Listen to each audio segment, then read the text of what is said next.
എൻ്റെ സൂര്യപുത്രയ്ക്ക്, ഉള്ളടക്കം, care of Saira Banu എന്നീ സിനിമകളിലൂടെ മലയാളികൾക്കും പ്രിയങ്കരിയാണ് നടി അമല. അമല ജനിച്ചത് പശ്ചിമ ബംഗാളിലാണ്. മാതാവ് ഐറിഷ് പൗരത്വവും പിതാവ് ബംഗാളിയുമാണ്. ആദ്യ പേര് അമല മുഖർജി എന്നായിരുന്നു. ഒരു സഹോദരനും സഹോദരിയുമുണ്ട്. മദ്രാസിലെ കലാക്ഷേത്രത്തിലാണ് അമല പഠിച്ചത്. അമല ഒരു ഭരതനാട്യ നർത്തകിയാണ്.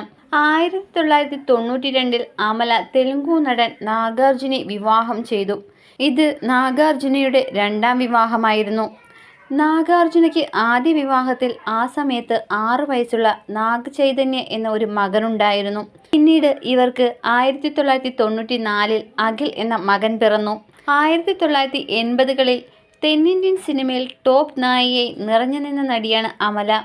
ഡി രാജേന്ദർ സംവിധാനം ചെയ്ത മൈഥിലി എന്നെ കാതലി എന്ന സിനിമയിലൂടെ കോളിവുഡിലാണ് നടി ആദ്യമായി അഭിനയിച്ചത്. പിന്നീട് രജനീകാന്ത്, കമൽഹാസൻ തുടങ്ങിയ തമിഴിലെയും സുരേഷ് ഗോപി അടക്കമുള്ള പ്രമുഖ താരങ്ങളുടെയുമൊക്കെ ജോഡിയായി അമല അഭിനയിച്ചിരുന്നു. തമിഴ്, തെലുങ്ക്, മലയാളം, ഹിന്ദി, കന്നഡ എന്നീ പാൻ ഇന്ത്യ നടിയായി വളർന്ന അമല നാഗാർജുനയുമായി പ്രണയിച്ച് വിവാഹം കഴിക്കുകയായിരുന്നു. കല്യാണത്തിനു ശേഷമാണ് അമല സിനിമയിൽ നിന്നും ഇടവേള എടുക്കുന്നത്.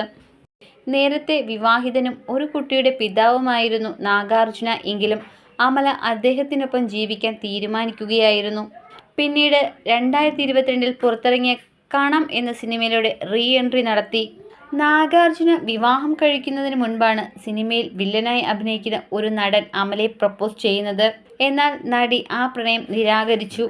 വേറെ ആരുമല്ല, 90കളിൽ ടോപ്പ് വില്ലനായിരുന്ന രഘുവരനാണ് ആ നടൻ. 1987 രഘുവരനൊപ്പം അമല നിരവധി സിനിമകളിൽ അഭിനയിച്ചിരുന്നു. ആ സമയത്താണ് അമലയോട് നടന് പ്രണയമുണ്ടാവുന്നത്. ശേഷം അദ്ദേഹം നടിയോട് പ്രണയാഭ്യർത്ഥന നടത്തി.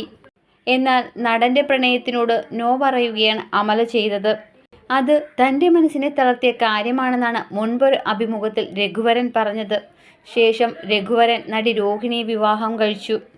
അമിതമായ മദ്യപാനവും മറ്റും കൂടിയതോടെ നടൻ്റെ ജീവിതം തകർന്നുപോയി.